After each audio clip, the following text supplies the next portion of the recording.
I'm going to show you how to put a mule hide wrap on a saddle horn. You may be asking, what is a mule hide wrap and why should I have it? I would recommend doing this whether you rope or not to protect your horn.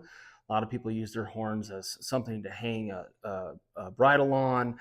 Maybe you dally up to another horse while you're putting them. This is something that will protect your actual horn cap. If you've ever taken the cap off of a horn, it's no fun and it's really expensive. So whether you rope or not, this is a great idea to do. So this is called mule hide. It's actually cowhide. They come in many different colors, shapes being just different gauges. So this is 1.5 inches. General rule of thumb, the smaller your horn, the narrower you will want this. When you're wrapping, it'll make more sense. So if you have a bigger post horn or a wade that has a larger horn, you're going to want that 2 inch. But you can pick this up at Boot Barn, or not Boot Barn, excuse me, Murdoch's, Jack's, other tack stores. Small town tack stores often have this as well. So to prep one of these, the first thing that you're going to do is soak it. Soak it for as long as you can, that it's basically absolute wet mess, and then you'll go ahead and wring it out. The next thing you'll want to do is cut a slit in either side. I would recommend, if it's already got a sharp side cut into it, do the other side. So whether it's got a flat end or a blunt end like that, go ahead and do that. When I cut a slit, I make sure to punch a hole on one side and then the other so that the split itself does not continue to split. That circle will kind of seal that in and not let it keep splitting. The other advice I would have is make sure that your slit does not start too close to the end of that as well, because if it does rip, it's just going to break. So the way that you install these is you'll come from the front of the saddle. Now this is also left hand, right hand. You'll just do the opposite if you're one of those lefties out there. I don't know how you guys rope that way, but I'm into it if you can do it. So you'll come up underneath, go over the top of the saddle horn, and then set it down.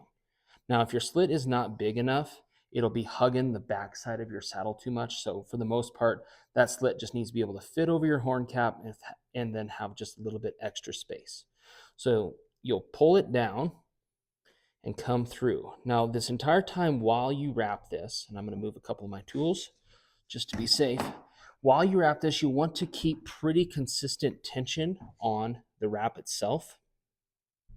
So I'm going to pull as tight as I can, and I'm going to start coming around. So for a right-handed roper, I'm going to stay over here on the right side of my saddle to start. And I'm going to just do it slowly first and explain my technique later. So we'll obviously be going around and going up as we go around. And once we get to the top, then we'll come back down. My first wrap, I want to make sure that I put a decent amount of it, so pull tight, down kind of on my swell. So I don't want to jump up here too early. I want to stay down. So I'll pull tight and come around the back. You can kind of flip this over, trying to keep nice consistent tension and staying low on this first wrap. Okay, as I come around, I'm just going to barely come up and work this up. Okay, I don't want to jump a long ways, just a little bit. Now, typically, you're going to have a lot more horn wrap than you need, and that's okay. So as I go, I'm still going up. Now, when I think I've made it all of the way up, I'm going to make sure to cover the top of this horn cap just a little bit. So this would be too much. This would be just right. That's going to protect you if your rope ever does come up, or if you pop your dallies too quick, it'll protect your horn cap. So once I'm all the way up to the top and I've covered the back, now I'm going to work my way down nice and slow, just like I had done before. Okay, around and around until I get to the bottom. Now, in an ideal sense, I'll want a nice cone shape forming on this horn wrap so that when my rope is on there, it will work towards the bottom. Once you rope the very first time, this will make its own cone shape and burn in a nice groove. So I kind of assess it before I lock it down just to make sure I'm far enough down. I think I need to keep going just a little bit so I've got a nice shelf or a ridge for my rope to run. So that's just an adjustment thing. This little tab's trying to work up into my space here. There we go. So you can see it kind of comes down on the swell there. All right, so now I am done, and this is how I'm going to finish it. You're going to come back through on this back side where we started and tuck it to the left side of the saddle. So here's your V that you made. This little guy is going to peek through, here and come underneath, okay, just like so. So if you can fit a pair of pliers underneath there to fit that through, that's helpful. When you start, you can also stick your two saddle strings right here. I'll go ahead and do that real quick for you. So you can stick your two saddle strings underneath here, like so, making this look harder than it is, okay, just like so. You can open one of those little dudes up, put your tail in there, and use those two guys to pinch and pull your tail through. Doesn't take much. And just like so, then you can pull that down. So at this point in time, your horn wrap is done. You can adjust it and tighten it down in any way that you would like.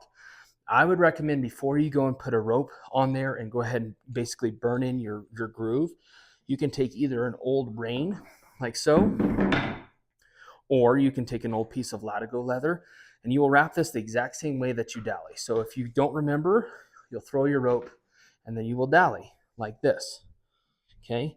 And if you pull just like a cow or a steer would pull, it will tighten that down the exact same direction that it's supposed to be tightening down, which will allow more of this tail to keep coming this way. Another thing you can do is take a hammer, a ball peen hammer or a normal hammer. You just don't want a hammer with any texture.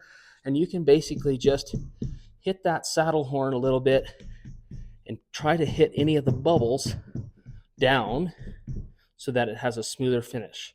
In my personal opinion, the best way to get a mule hide horn wrap broken in is to actually just go and use it. So wait till it dries, go ahead and use it. Don't cut this, don't finish this yet.